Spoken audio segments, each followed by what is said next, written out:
So I find that there's a lot of stuff, a lot of things, a lot of topics that a lot of people just don't know when it comes to real estate.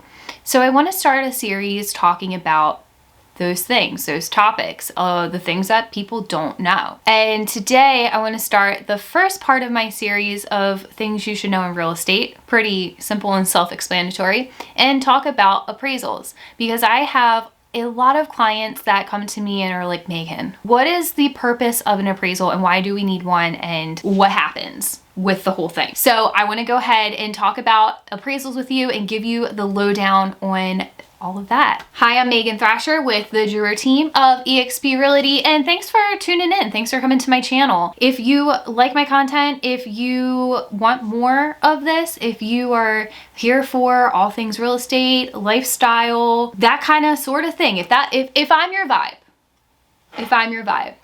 like this video, comment on this video if it was useful, if it was good information for you, so I know in the future, and subscribe to my channel. I would really appreciate a subscription. Let's go ahead and jump on into the video and talk about appraisals. All right, we're gonna talk about it. We're gonna start with what is an appraisal? What even is an appraisal? Well, in simplest terms, an appraisal is an unbiased professional opinion on the value of a home. An appraisal is not what you think the value of the home is. It's not what I think the value of a home is. Now, when I go to a listing presentation, when I have a meeting with a seller and I provide them a comparative market analysis, that's not an appraisal. I am not an appraiser. Appraisers have their whole thing that they do when they're creating their appraisal report. That is what an appraisal is, an unbiased professional opinion on the value of a home. Why do lenders require appraisals? This is a big question. This is a big point that a lot of people make when appraisals are brought up into conversation. And let me tell you, the word appraisal is thrown around all the time in real estate, but especially in the past couple of years, just because of how this market's been and how multiple offers and bidding wars have happened, and it's causing the purchase prices to go up and go over market value of the home. So why do lenders require an appraisal? Well, lenders want to make sure that you're purchasing the property and that they are lending you the money at the fair market value. Lenders do not want to lend you more money. They will not lend you more money than what the appraised value of a home is. They get this appraisal to give them the information, to give them that unbiased professional opinion on the value of a home so that they know how much to lend you. So this helps a lender gauge the risk of a loan. The property that you are purchasing will serve as collateral. In the case where a buyer defaults on their loan, lenders want to make sure that the loan isn't too big compared to the property's value. Because if that were the case, then that would put the bank in a little bit of a sticky situation and upside down in the loan that they lended to that buyer that has now defaulted. It's to help assess the risk. It's to help mitigate any kind of risk, really, when it comes to lending borrowers the money, and in the case that they default, that they're not out as much as if they were to lend you whatever, however amount that you want as a buyer. Cost of an appraisal, this is another big question I get when we talk about appraisals, and roughly around $500. I've seen them upwards to $700, around there. So give or take $500 on average is what I would expect to pay for an appraisal. Now, the appraisal is one of the upfront costs to purchasing the home, along with your earnest money deposit and inspections.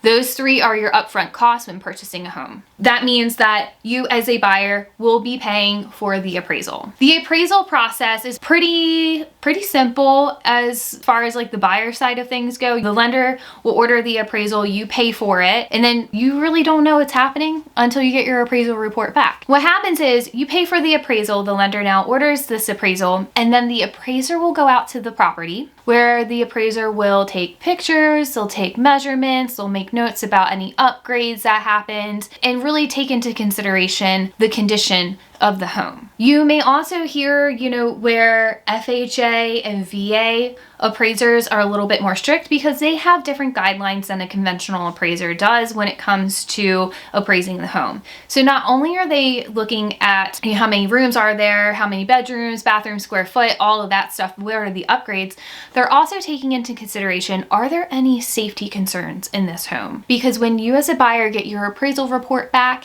if there are any safety concerns in that home, such as like broken steps, chipping paint, it's a lead-based paint precaution, outdated smoke detectors, things of that nature, missing handrails, that's another big one. Those will be listed under lender required repairs, and you as a buyer are not going to be able to obtain your financing until those safety concerns have been resolved. So once the appraiser has come to the house, they did their thing at the house, they'll go back to, I guess their desk or somewhere, wherever they're going to be doing this, and they're going to look up recent sales. They're going to be pulling comparable properties from around the area to compare the property that you are purchasing to those recent comps. And again, they're going to be taking into consideration the condition of the home, upgrades. They might add value to the home, they might take away value from the home depending on, if the comps show better condition, worse condition, more bedrooms, less bedrooms, square footage is more, things like that. And they're going to do their adjustments to the value of the home until they come to their final result of what they believe the value of the property is. So once that is all complete, you as a buyer have the right to receive your appraisal, and you will get your appraisal reports from the lender. In that appraisal report will tell you how much that appraiser believes the value of your home is. So that takes me to my next point, and this is another big one, and I get this a lot of times from both sides, from buyers and sellers. What happens if the appraisal comes in higher than the purchase price? As a buyer, that is great news for you, because for instance, if you are purchasing a property for $300,000, you get your appraisal report in for $310,000. That means that you have $10,000 of instant equity on your home. The seller will never know this because you paid for the appraisal. The appraisal belongs to you. This is confidential information. So if the appraisal comes in good, the value has been justified, that is all the seller needs to know. They don't need to know that their house is actually worth more than what you're really purchasing it for. Also keep in mind, if the appraisal comes in higher, no, the purchase price does not get adjusted to the appraised value. Purchase price will stay as is. If the appraised value comes in or above the purchase price will stay just as it is. So you will not be paying more for a property just because it appraised higher. So what happens if an appraisal comes in lower? This is where things get a little bit more interesting. So if a property appraises lower, then this is the time when, yes, we need to share the appraisal report with the seller in order to provide the proof that in fact their house did appraise under what the purchase price is. There's a couple of options here. There's a couple of different things that can happen here when an appraisal comes in lower. One of the ones being the seller adjusting the price and lowering it to the appraised value. So for example, if you're purchasing that home again for $300,000, but the appraisal comes in at $290,000, well, the seller can now lower that purchase price to that amount. Or the other option is, if the seller doesn't want to do that, you as a buyer, you don't have to purchase the property at this point.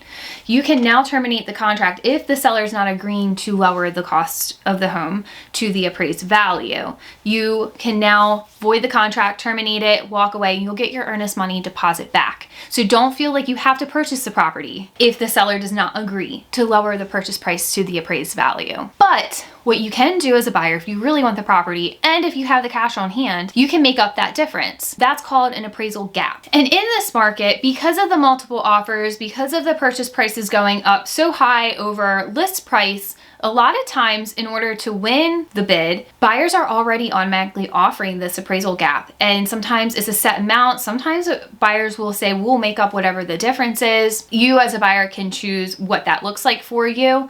But if those terms weren't already into place, you as a buyer can still choose to do that. You as a buyer can opt to bring in that money over the appraised value. In this example, your appraisal came in at $290,000. the purchase price is $300,000, you can choose to bring in that extra $10,000 over that appraised value to reach the agreed purchase price of $300,000. But what this means is that you're kind of in negative equity now. You're paying $10,000 more for what the house is actually worth.